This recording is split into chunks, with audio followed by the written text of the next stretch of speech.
मेरी बेगम को जो पेट में दर्द थी तो हम लेबर रूम में चले गए इमरजेंसी में। जब हम गया पर्ची लेके गया, हमने दिखाया, उनको कहा कि चेक करें दर्द हो रही है पेट में, तो उन्होंने ना कहा सफाई हो रही है बाहर निकले, सफाई हो रही है बाहर निकले। फिर वो फोन सुन रही थी मुसलसल, जो लेडी डॉक्टर है फोन सुन रही थी। जब बाहर निकाला गया तो शदीद दर्द हुई तो उन्हें वाशरूम आया, वाशरूम में गई। मेरी जो वाइफ के बच्चा डिलीवर हो गया उस हॉस्पिटल के वाशरूम के अंदर। इनकी गफलत की वजह से, इनकी नाअहली की वजह से मेरी बेटी की डेथ हो गई। उसकी वजह से वो सदमा मेरी बेगम ने लिया और तो उनकी भी डेथ हो गई। मेरी वाइफ मेरा सहारा थी, वो भी उन्होंने मुझसे छीन लिया। जो मुतलका अमला था, डॉक्टर अपना लैला शफीक थी, जो भी आजकल बीमारी है मोबाइल की, तो मोबाइल में मसरूफ थी। अंदर गए हैं तो इन्होंने बड़ा कहा कि भाई पेन हो रही, चेक करें चेक करें चेक करें। तो बड़े गुस्से से कहा कि आप उधर बाहर बैठे तो हम चेक करते हैं। वॉशरूम में ही बच्चा गिर गया। मेल जो है ना गार्ड, उन्होंने उठाया और हवा की बेटी जो है ना बेपर्दा होकर उसने ऐसे कैमरों के सामने सफर किया तो लेबर रूम में गई। गरीब लोगों को कीड़े मकोड़े समझते हैं, ये समझते हैं इन लोगों ने हमारा क्या कर लेना, और गरीबों के साथ ये जुल्म करते हैं। हम अपनी जंग तो हार चुके हैं, लेकिन हम दूसरों की जंग लड़ रहे हैं कि आइंदा किसी गरीब से हवा की बेटी के साथ ऐसी जाती ना हो। अस्सलाम वालेकुम नाजरीन, आपका मेज़बान एहसन मुनीर आपकी खिदमत में हाजिर है और आप देख रहे हैं डेली स्टोरी। जी नाजरीन, एक बहुत ही खौफनाक हादसा एक इन लोगों के साथ पेश आया है। वो हादसा क्या है? आपने अक्सर देखा होगा कि फ़लाँ ने फ़लाँ की जान ले ली। लोग एक दूसरे को ज़्यादतियाँ भी करते हैं, मारते भी हैं। लेकिन आपको मैं एक ऐसी स्टोरी सुनाऊँगा कि एक जो डॉक्टर होते हैं जिनके पास इंसान अपनी इलाज करवाने जाता है, अगर वही लोग अपनी ड्यूटी सही तरीके से सर अंजाम ना दें, अगर गफलत करें तो कितने लोगों की जानें जा सकती हैं। हम इनसे बात करते हैं, जानने की कोशिश करते हैं कि सारा वाकया क्या हुआ है। जी अस्सलाम वालेकुम। जी वालेकुम सलाम। कैसे हैं भाईजान? जी अल्हम्दुलिल्लाह।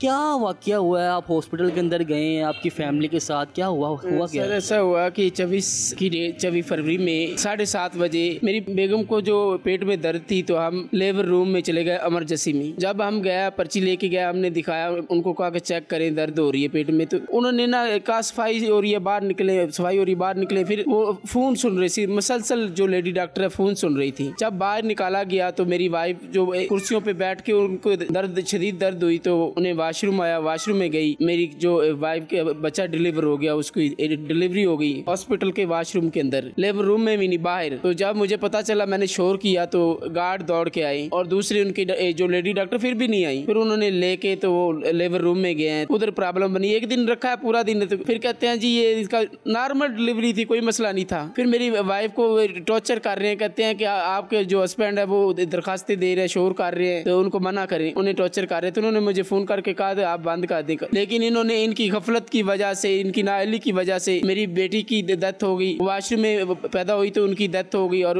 उसकी वजह से वो सदमा मेरी बेगम ने लिया और उनका दिल का मसला कोई हो गया तो उनकी भी डेथ हो गई। गुलाब देवी में रेफर किया गया, उधर वेंटिलेटर पे रही 3 दिन तो उनकी डेथ हो गई। कौन से हॉस्पिटल वालों ने इतनी गफलत की है? सर ये जनरल हॉस्पिटल वालों के लेबर रूम में जो इमरजेंसी के है, उन्होंने ये गफलत की। उनकी वजह से मेरी बेटी की डेथ हुई है, उनकी वजह से मेरी बेगम की डेथ हुई है। मेरी दरख्वास्त है चीफ मिनिस्टर से और प्राइम मिनिस्टर से और चीफ और आर्मी स्टाफ से, चीफ जस्टिस पाकिस्तान से कि इसका नोटिस ले, इन करारदाद सजा ऐसी मिलनी चाहिए कि आइंदा से लोग जो आए उनके साथ ऐसा ना हो। आपकी तो पूरी फैमिली ही किस्म की तबाह हो गई है। एमएस को क्या कहना चाहेंगे जो वो अपने कमरे के अंदर बैठा है, उसकी मौजूदगी के अंदर के जो डॉक्टर काम वगैरह नहीं करते, एक नहीं दो जाने गई हैं, उनको क्या कहना चाहेंगे? सर मैंने उनको रिक्वेस्ट की, उन्होंने कहा जी मैं इनको मुअत्तल कर रहा हूँ, मुअत्तल अभी तक कुछ नहीं हुआ। मैं चाहता हूँ कि एमएस डीएमएस को भी मुअत्तल होना चाहिए कि इन्होंने बिल्कुल नाइली, इन्होंने कोई कार्रवाई नहीं की, अभी तक पूछा ही नहीं है, फोन नहीं किया। मेरी वाइफ की डेथ हो गई है, बच्ची की डेथ हो गई है, फोन भी करके नहीं पूछा और अपनी जान छुड़ा के हमें गुलाब देवी में इन्होंने अपनी डॉक्टर भेज के तो उधर दाखिल करवा दिया, तो अपनी जान छुड़ा ली। आपको तो नजर भी नहीं आता, आपने बीने इनको, फिर भी इन्होंने तरस नहीं खाया आपके ऊपर? मेरे साथ तरस नहीं खाया, मेरे साथ जुल्म हुआ है, मुझे इंसाफ चाहिए। मैं वज़ीर आज़म पाकिस्तान से ये दरख्वास्त करता हूँ कि मुझे इसका इंसाफ चाहिए और डीएमएस एमएस ये सब जितने भी जिनकी भी कोताही है उन्हें मुअत्तल करना चाहिए। क्या समझते हैं कि जो लोग जो आपकी बेटी और आपकी वाइफ जो वजह बनी है मौत की, वो डॉक्टर की है सारे? जी बिल्कुल, जो मेरी बेटी की और वाइफ की वजह बनी वो सब ये जनरल हॉस्पिटल के जो डॉक्टर हैं उनकी वजह से उनकी डेथ हुई है। सर मेरी वाइफ मेरा सहारा थी, वो भी उन्होंने मुझसे छीन लिया और अब मैं तनहा हूँ। एक मेरा 10 माह का बेटा है, वो मेरे पास है। आपको तो खुद नजर नहीं आता, किस तरह उसकी परवरिश कर रहे हैं? देखें कि मैं बहुत ज्यादा परेशान हूँ, टेंशन में हूँ कि मेरा 10 माह का बेटा है, उन्होंने मेरी वाइफ को इनकी नाअहली की वजह से मेरी वाइफ की डेथ हो गई। तो मैं चाहता हूँ कि इनको सजा मिलनी चाहिए कि आइंदा से किसी लोगों के साथ ऐसा ना कर सकें ये लोग। जी मेरे साथ इनके भाई मौजूद हैं, इनसे बात करते हैं। आपको कब चला पता कि ये वाकये के साथ? मसला ये कि ये मेरे मोहम्मद अहमद मेरे छोटे भाई हैं, ब्लाइंड हैं। जब ये अपनी बीवी को अस्पताल में ले गया और लेबर रूम के अंदर इंटर हो गया, जो मुतलका अमला था, डॉक्टर अपना लैला शफीक थी जो भी, तो वो आजकल बीमारी है मोबाइल की, तो मोबाइल में मसरूफ थी। अंदर गए हैं तो इन्होंने बड़ा कहा कि भाई पेन हो रही, चेक करें चेक करें चेक करें। तो बड़े गुस्से से कहा कि आप उधर बाहर बैठे तो हम चेक करते हैं। बाहर बैठे हुए उसको शदीद पेन हो रही थी। जब प्रेशर पड़ा तो वो लेबर रूम के अंदर नहीं, एक सामने एक वार्ड है, 17 नंबर या 18 नंबर कमरा है, तो उसके अंदर वो इसकी वाइफ गई और वॉशरूम में ही बच्चा गिर गया। जब उसकी चीखें निकली, डॉक्टर फिर भी नहीं आए। मेल जो है ना गार्ड, उन्होंने उठाया और हवा की बेटी जो है ना बेपर्दा होकर उसने ऐसे कैमरों के सामने सफर किया तो लेबर रूम में गई। मसला ये है कि अगर लेबर रूम के अंदर चली गई है तो फिर इनकी जिम्मेदारी बनती है, अगर बाहर होती तो फिर हमारी जिम्मेदारी बनती है। जिंदगी मौत तो अल्लाह के हाथ में। ये लोग कहते हैं बड़ी दुनिया होगी ये फलां, इसी तरह ही इन लोगों ने मारना है। एमएस की गलत, वो जो मैनेजमेंट गलत है एमएस की। मेरा अपना चीफ जस्टिस सीएम से गुजारिश है कि उसको मुहत्तल किया जाए। उसकी मैनेजमेंट बिल्कुल गलत है। गरीब लोगों को कीड़े मकोड़े समझते हैं, ये समझते हैं इन लोगों ने हमारा क्या कर लेना, और गरीबों के साथ ये जुल्म करते हैं। क्या समझते हैं अगर आपके भी हॉस्पिटल के अंदर सिफारिश वगैरह होती तो वो बच्चे बच जाते? नहीं भैया, हम तो बिल्कुल गरीब आदमी हैं, हम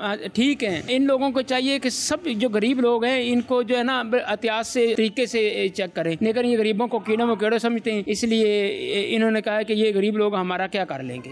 एक मोबाइल की वजह से जो वो औरत मोबाइल में लगी रही है डॉक्टर, उसकी वजह से बच्चे की, उसकी वालदा की जान गई। क्या समझते हैं कि हॉस्पिटलों के अंदर ऐसा कोई निजाम होना चाहिए कि क्या कर रहे हैं डॉक्टर वगैरह, कोई कैमरे शैमरे लगे हों कि पता चले कि ये काम कर भी रहे कि नहीं करे, कोई निजाम ऐसा होना चाहिए। ये जो मोबाइल है बहुत बड़ी बीमारी है। मेरा हुकूमत से मुतालबा है ये जो अस्पताल में डॉक्टर और नर्सिंग हैं इन पर मोबाइल पर पाबंदी लगनी चाहिए। मुतलका डॉक्टर थी लैला शफीक, वो बहुत ही मैं उसके बारे में क्या कह सकता हूँ, फीमेल है वो। इधर उसके 2-3 क्लिनिक है, जो कोई भी मरीज आता है तो हाँ जी प्राइवेट क्लिनिक, कोई भी मरीज आता है कि सुनने में आया कोई भी मरीज आता है तो वो कहती है कि हमारे क्लिनिक पे आ जाओ, कि वहाँ पे आपका अच्छा चेकअप करेंगे। जी जी जी जी। आप लोगों ने कोई कार्रवाई की है अभी तक? कोई मैंने जो पाकिस्तान के तमाम अदारे हैं उनमें दरखास्तें मैंने सेंड कर दी हैं। चीफ जस्टिस को भी मैंने दरखास्त दे दी है, सीएम को भी दरखास्त दे दी है, थाने भी आज मैंने दरखास्त दे दी है। ये स्लिप मेरे पास है। इंशाल्लाह मैं इसको कोर्ट तक ले जाऊंगा और इनके खिलाफ कार्रवाई करूंगा। इंशाल्लाह हमें इंसाफ जरूर मिलेगा। पाकिस्तान की आवाम मेरे साथ है। ब्लाइंड है मेरा भाई, बड़े लोग रोजाना मेरे डेली मुझे कालें आती हैं, 30-35 कालें आती हैं कि अंजम भाई मैं आपके साथ हूँ, आपके साथ तो बड़ा जुल्म नाइंसाफी हुआ है। ये जनरल अस्पताल का DMS MS उन्होंने ये भी माना है कि वकूआ भी हुआ है और ये भी तस्लीम किया कि इनसे गलती हुई है। तो तब भी वो जो है ना जनरल अस्पताल ने जितना भी अमला ना उसने हमें कॉल की है और ना ही कोई। कितने दिन हो गए ये वाकये को? ये 24 तारीख जुमे वाले दिन वाकया, आज 8 दिन हो गए हैं सर। किसी ने कोई शर्म खा के कोई माफी का नामा भी कहा है कि हमसे कोई गलती होगी मैं माफ कर दें? ये इसीलिए है ना, वो कहते हैं इन लोगों ने हमारा क्या करना है, गरीब लोग हैं तो इन्होंने क्या करना है, इसलिए वो बैठे हैं हेड दरमी। उन्होंने कहा जो करना है कर लें। तो उनकी ना को कॉल आई है ना किसी ने रब्ता किया। इतना बड़ा हादसा हुआ है और हुकूमती नुमाइंदा भी आज तक हमारे पास नहीं आया। क्या कहते हैं अब ऐसे लोगों को क्या सजा होनी चाहिए ताकि दूसरे जो लोग हैं उनके बच्चों की, उनकी माओ की जानें बच जाए? ऐसे लोगों पर कार्रवाई होनी चाहिए, 302 की FIR होनी चाहिए और दूसरों को भी समझ आ जाए कि ऐसे मोबाइल वगैरह इस्तेमाल नहीं करना। कोई भी मरीज आए उसे तरीके से चेक करें। ये हम अपनी जंग तो हार चुके हैं, हमारी भाभी भी अल्लाह को प्यारी होगी, भतीजी को भी, अपनी जंग तो हार चुके हैं, लेकिन हम दूसरों की जंग लड़ रहे हैं कि आइंदा किसी गरीब से, हवा की बेटी के साथ ऐसी जाती ना हो। किसी ने आपसे रब्ता वगैरह करना हो, कोई भी आपके पास अगर आए तो उसके लिए क्या आपको नंबर शंबर देंगे? जी जी, मेरा फोन नंबर है 03213847। किसी भी भाई ने मेरे से रब्ता करना हो तो ये मेरा नंबर है सर। का नंबर है, इस पे हमसे रब्ता भी कर सकते हैं। इनके साथ ज्यादती हुई है, इनकी जो है जितने भी लोग हमारी ये वीडियो देख रहे हैं, आला अफसरान वगैरह उन पे एक्शन किया जाए ताकि जो आगे हमारी आने वाली नस्लें हैं उनके साथ ऐसा कोई भी वाकया पेश ना आए। इसी वीडियो के साथ अपने मेज़बान एहसन मुनीर को दीजिए इजाज़त और देखते रहिए डेली स्टोरी। अल्लाह।